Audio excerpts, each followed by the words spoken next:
Dan Smith of Vail Mountain Rescue has stopped by the studio. Dan always stops by with great stories that are both entertaining, but hopefully educational, informational to keep us out of trouble. I hope so, and you have very good free coffee. Yeah, we had 4 missions last week, which were... That's a lot. For this time of year, it was pretty good. Yeah? The first one is educational and entertaining.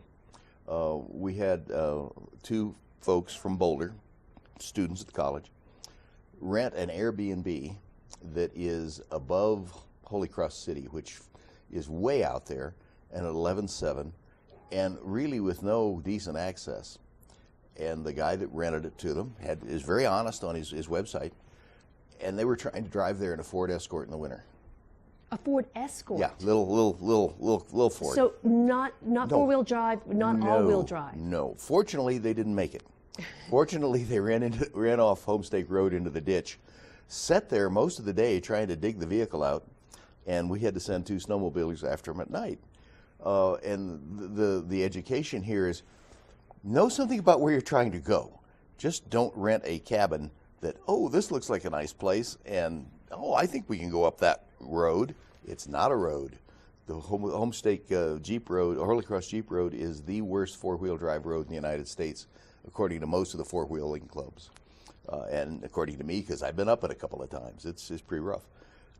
Had they been halfway up the Holy Cross Jeep Road, which I can't imagine they could get more than 100 yards up it in an Escort, but they'd have been in deep trouble because they probably would have gotten in a cell phone dead zone and nobody would have known they were there.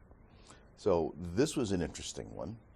Then we had one of our usual snowmobiler versus solid object, and that was okay. Nobody was I think it was broken arm. Nobody too badly hurt. And then we had a group of 8 people trying to get to the Peter Eston hut, which is a hut that's above Yeoman Park, which is down by Eagle. And they were closer to my age than yours, let's leave it at that. And they were snowshoeing. Well, it's about 8 miles. They didn't make it. We got 3/4 the way up, and we're exhausted. Now, up is exhausting, down is a little easier. They called us, and we sent some people out. We had about 8 people out there, and 5 snow machines to go up and ferry them back down, and they walked out, which is good. But the moral of the story, again, is do some research on where you're going.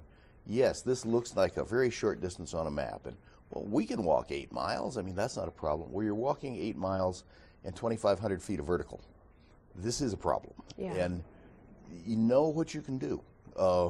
What I could do 20 years ago, I cannot do today, and I don't try. It doesn't mean you're oh, I'm too old, I can't do anything. That's crap. You can do a lot of things. Just walking 8 miles with 2,500 feet of elevation gain in less than 10 hours is not among them.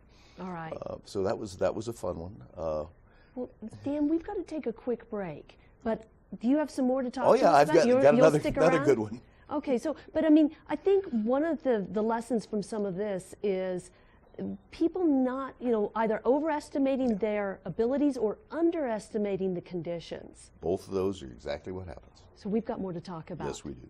Stay tuned. We're going to come back and talk to Dan in just a few minutes. We got to take a break to check your weather forecast.